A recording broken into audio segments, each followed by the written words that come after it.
Congressman John Garamendi joining us, the California Democrat, with us right now. Congressman, always good to have you.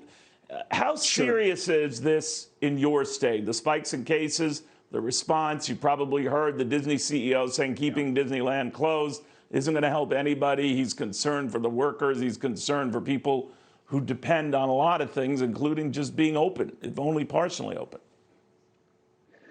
Neil, we're in a very, very serious problem here. This pandemic, COVID, is totally out of control across the nation. And we need to accept that reality and act accordingly. Yes, Disneyland and other event centers are going to be closed. There is nothing we can do at the present time to slow this surge crisis down other than wearing masks, social distancing, and avoiding crowds. We have to do that. We're headed for thousands upon thousands of people dying in the days ahead and hospitals being totally jammed. That's the reality. We can't play games with this. We have to understand the crisis that we're in and act appropriately. Now, for us in Congress, we need to do the same. We need to understand the crisis and we need to act. We have been trying in the House of Representatives since May to put through a major funding bill, stimulus as you call it, that would provide the necessary support for businesses so that they simply don't die, but so they could survive, so that the hospitals would have the money that they need, so that there would be personal protection equipment, not only for the frontliners, but also for the rest of the nation, and to provide the money to set up the distribution system for vaccinations. All of that. Two pieces of legislation, neither of which have gone anywhere in the U.S. Senate. The president at one point said, go big. Yes, go big. Get it done. Mitch McConnell, get out of the way. Please, let's get this thing done. Well, there was enough division within the House. There was enough division within the House, Congressman, to get anything done. But leaving that aside, I'd be curious what you make of a Biden advice. That's not true. Neil, okay, I'm not here to rehash all the words, sir.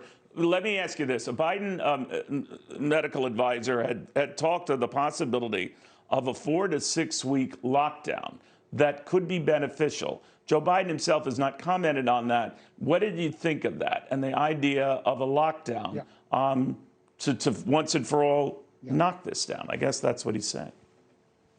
Well, for a nationwide lockdown, I don't think it makes any sense. For lockdowns by geographic region, as small a region as you could develop, yes, it may be necessary where you have these extraordinary surges and outbreaks going on in those particular regions. Yes, it does make sense. As we do that, please, everybody, keep in mind the value of wearing a mask, the value of social distancing, the value of foregoing the Thanksgiving a holiday with all of your family gathered in and all of those kids coming back from college. These are things that we can do. And if we do them, we would be able to have less lockdowns, and restaurants would be able to provide some level of service. But again, the Congress has an obligation here. And Neil, we have passed in the House of Representatives twice, once in September and once in early summer, major legislation. It still sits in the Senate. It could be taken up by the Senate today, tomorrow, and provide the necessary money to carry out the tasks. Treasury Secretary Mnuchin and Nancy Pelosi were very close. They were only separate, I believe, in the end by about $100 billion. I say only, but whatever. So it was very, very close. But the two sides didn't pull the trigger and get something done. So what do you think happens now? If Joe Biden comes in on the 20th, are you optimistic that stimulus could still be had here in a lame duck session? Absolutely. We have, 68 days, 69 days until January 20th.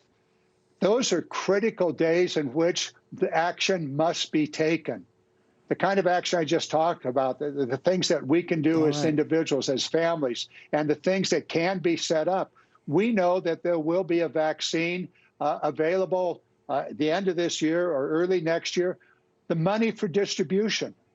the necessary infrastructure for distribution. That's people and other kinds of materials that are necessary.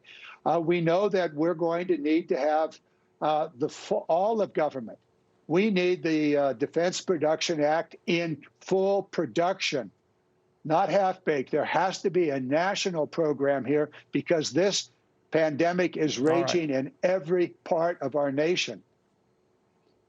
Real quickly, what are you doing for Thanksgiving then? Well, our plans have changed over the last several days. We are now going to be doing virtual, each family doing in their own home. I will be doing the cooking. We will have Meals on Wheels. Most of the family will be nearby, and we'll distribute the holiday dinner with our own little Meals on Wheels program. That's where we're headed. I think it may be even more serious than that. They may be left to do their own cooking. All right, well, that could be serious there. But that's an idea. Yes. I mean, to handle your in-laws virtually, that could be, you could be onto something. Congressman, thank you very much. We have 7. Thank you, Neil. Take care and be careful. Be safe. All right.